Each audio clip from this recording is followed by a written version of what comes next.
الشباب اللي لسه مخلصين الثانويه وقاعدين مستنيين النتيجه اطمنوا، دلوقتي احنا داخلين الكليه فعايزين نجيب موبايل حلو. هنتكلم في البادجت المتوسطه، مش هنروح بعيد. عارف ان المصاريف تقيله والدنيا صعبه. ترشيحات النهارده هتبقى من سامسونج وأوبو، وهقول لك ليه وهقول لك ايه اللي يناسبك بالظبط. اهم حاجه عندنا الموبايل يبقى فيه معالج كويس، شاشه بالوان حلوه، والكاميرات تبقى كويسه لان كده كده هتحتاجها كتير. لو معاك تحت ال 20,000 جنيه في حدود ال 18 لل 19,000 عندنا موبايل ممتاز هنا، الجالاكسي اي 36. هو موبايل قديم واخوه الجديد اي 37 نزل بس معدي ال 20. اما ال 36 في حدود 18 19 هو ممتاز. في الفئه دي انت هتاخد احسن معالج هنا السناب دراجون 6 جن 3. فسواء في الاداء اليومي العادي في استخدامك للبرامج للتطبيقات او حتى لو عايز تلعب، الموبايل هيبقى هنا اداؤه ممتاز معاك. بالنسبه للكاميرات هو بيتميز جدا في النقطه دي. عندك افضل كاميرات ممكن تاخدها في الفئه دي هو من اي 36. كمان تصوير الفيديو هنا 4K بالكاميرا الرئيسيه والسيلفي. فمن ناحيه التصوير انا بحب اطمنك هنا، بقول لك هتنبسط.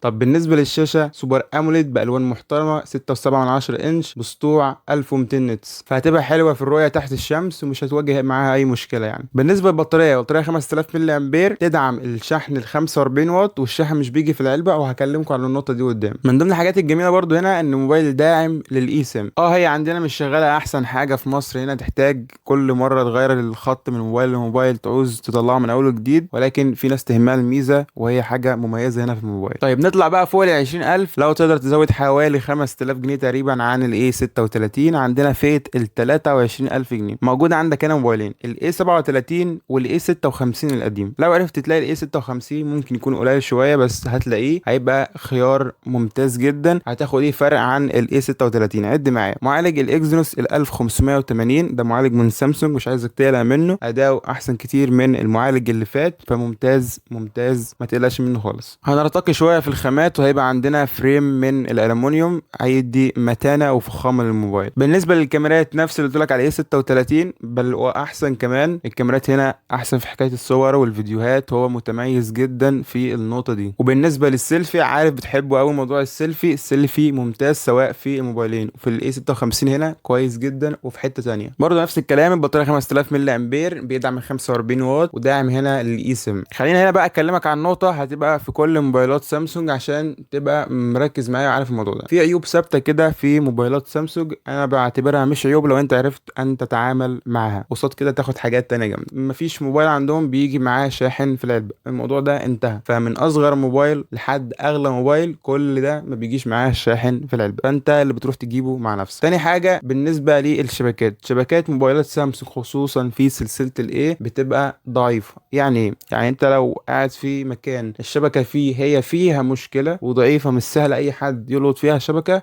الموبايل ساعتها ممكن ما يجيبش شبكه معاك. ولكن ركز معايا، لو المكان عادي طبيعي لا بيلقط الشبكه عادي. وعموما حابب اطمنك بموضوع الشبكات ده، انت مش هتواجه معاه مشكله غالبا. عشان تواجه معاه مشكله المكان نفسه هيبقى فيه مشكله، غير كده لا صدقني، واقول لك ما تحطش النقطه دي في دماغك، هيشتغل معاك زي الفل. اما العيب الاخير ما اعرفش بصراحه تعتبره عيب ولا لا، هو موبايلات سامسونج حاليا اغلبها بطاريتها 5000 ملي امبير. هم لسه ما وصلوش لمرحله تحط لك بطاريه 6000 و7000 ملي امبير. ممكن بعض الموبايلات اللي موجوده في سلسله الام، ولكن الاغلب بتاعها دلوقتي هو 5000 ملي امبير. طيب بالنسبه لو انت راح تجيب الاي 56 ومش لاقيه، او عايز تجيب موبايل جديد في الفئه دي، في نفس ال 23 قلت لك هتلاقي الاي 37 في حدود ال 22 لل 23. لو عرفت تلاقيه في الحدود دي وما لقيتش الاي 56، فالاي 37 برضه هيبقى موبايل ممتاز. الفرق بينه وبين الاي 56 هيبقى مفيش فريم الومنيوم، هيبقى المعالج اقل اكزينوس 1480، ما زال المعالج كويس برضه، والكاميرات بتاعته حلوه ما تقلقوش. طيب بالنسبه للناس بقى اللي معاها اقل من 15000 جنيه، مش قادرين نطلع ونجيب الاي 36 ولا الاي 56 وكل الموبايلات دي، هنعمل ايه؟ اول حاجه بصراحه تحت ال 10000 جنيه مش هنلاقي حاجه كويسه، وده للاسف وانا زعلان انا بقول كده، ولكن هنحاول نتصرف دلوقتي. لو معانا في حدود ال 13000 جنيه هيبقى عندنا الجالاكسي اي 17. ده بيجي برضه حاجات كويسه. اول حاجه عندنا معالج الميديا تك الهيليو جي 99. نسيبنا من الاسماء، هو في الاداء اليومي حلو وهيشغل معاك اغلب التطبيقات عادي، حتى لو حبيت تلعب هتلعب، لكن طبعا مش زي الحاجات التانية اللي احنا رشحناها. بس كاستخدام موبايل عادي هو مش هيأثر معاك في ناحية الأداء. بالنسبة للكاميرات، الكاميرات هي تصويرها ممتاز حلوة، والكاميرا فيها مثبت بصري، فانت وبتصور الصورة مش هتهتز منك. ولكن هنا ما عندناش تصوير ال 4K خالص، لا في الرئيسية ولا في السيلفي.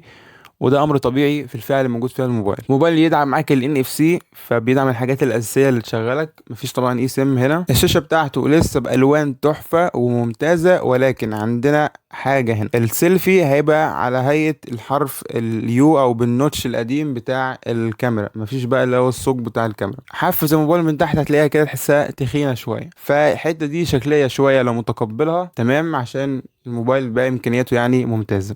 بالنسبه للطريقه 5000 ملي امبير، وبيدعم هنا ال 25 واط. ال 256 جيجا مع 8 جيجا رام عامله حوالي 13500 تقريبا، فاعمل حسابك في 500 تاني عشان تجيب الشحن والجراب والسكرين. في برضو منه نسخه اقل 128 جيجا مع 6 جيجا رام، دي بتبقى بسعر اهدى شويه، ممكن تلاقي في حدود ال 11000، فبرضو خيار ممتاز لو الفلوس معاك قليله شويه وما تضغطش نفسك وما تزعلش نفسك، بكره تجيب حاجه احسن وانبسط باللي هتجيبه. صدقني موبايل جميل. طيب الناس اللي بتحب اوبو مش عايزه تشتري موبايل غير من اوبو، طيب هنطلع شويه لفئه ال 15000. انا قلت لو تحت ال 15 بس معلش عدها معايا، هي اسعار اوبو غريبه شويه. عندنا الاوبو A6 برو 4G، ال 6 برو 4G تمام. ده يعتبر كده باختصار هو الجالاكسي A17، ولكن مع بعض التحسينات في الشكل، والعلبه يبقى موجود فيها الشحن والجراب. عندنا معالج الميديا تك الهيليو جي 100، نفس اداء تقريبا الجي 99 الموجود في الاي 17، فمن ناحيه الاداء الموبايلين واحد. بالنسبه للشاشه هي الوانها حلوه وممتازه، وعندك كمان ثقب للكاميرا السيلفي، حواف الشاشه قليله، فمن ناحيه الشكل الاوبو هو اللي هيكسب. بالنسبه للكاميرات هي اغلب الموبايلات اللي هي تحت ال 25 او تحت الرينو 15 من الاخر بتبقى مش مركزه قوي على الكاميرات، فصعب زي ما قلت لك موضوع الكاميرات ده بيبقى متميز فيه سامسونج اكتر، فبالنسبه للكاميرات النقطه دي تروح للاي 17. طيب المميزات اللي ممكن تجيب عشانها الموبايل ده، انك عندك هنا بطاريه 7000 ملي امبير، وبتدعم الشحن السريع ال 80 واط. في حكايه البطاريه الشحن الموبايل هنا ممتاز. تاني حاجه حلينا موضوع الشبكات، شبكات الموبايل هنا جامده جدا، موبايلات اوبو في الشبكات فظيعه، لو المكان فيه ايه هيلقط شبكه عادي. حاجه اللي بعد كده انك خدت بقى ثقب للكاميرا السيلفي، فشكل الموبايل بقى احسن. طبعا احنا اكيد بنجيب موبايل عشان حاجات عمليه اساسيه، انا بتكلم هنا في الحاجات اللي هتفرق، لان ناحيه المعالج قلت لك المعالجين واحد فالاداء واحد، فانت بتدفع الزياده دي عشان تاخد الحاجات اللي احنا بنقول عليها دلوقتي. الكاميرات بقى مش هتبقى احسن حاجه، ولكن هتمشي الدنيا لو احنا يهمنا اكتر الحاجات التانية اللي الزياده الموجوده هنا. طيب لو عايزين حاجه برضو من اوبو، ولكن في فئه اللي هي الفوق 20 دي، اول حاجه في فئه ال 22 23 ما عندناش، وبلاش حد يروح يجيب الرينو 15 اف، لا بلاش، لو مصرين على اوبو عندنا فئه ال 29 اللي هو هيبقى الرينو 15، مش محتاج اتكلم عنه، هو موبايل كويس، ولكن طلعنا لفئه عاليه بصراحه ما برشحش فيها، يعني الكام موبايل التانيين هيبقوا احسن لو يهمك موبايل عملي. طيب للناس اللي معهمش مشكله في الميزانيه وعايزين يجيب موبايل جامد ويعيش معاهم حتى بعد ما يخلصوا الكليه، عندنا من سامسونج موبايل تحفه ولقطه، ويصدقني هو مش هيتكرر كتير لا بالسعر ده ولا بالامكانيات دي في ظل الوقت اللي احنا فيه ده. الاس 25 اف اي، وده هيبقى عامل حدود ال 36500. موبايل ممتاز، معالج الاكزينوس 2400. انت هنا بتاخد اداء موبايل فلاج شيب، مش اداء موبايل فئة متوسطة، مع ان الفئة دي والسعر ده في موبايلات في فئة متوسطة، عشان كده بقول لك الموبايل ده ممتاز. الشاشة محترمة، دايناميك اموليد 2 اكس، حاجة ممتازة، الوان وشكل. هي حواف الشاشة كبيرة شوية على الفئة دي، ولكن نعديها الموبايل هيبسطك.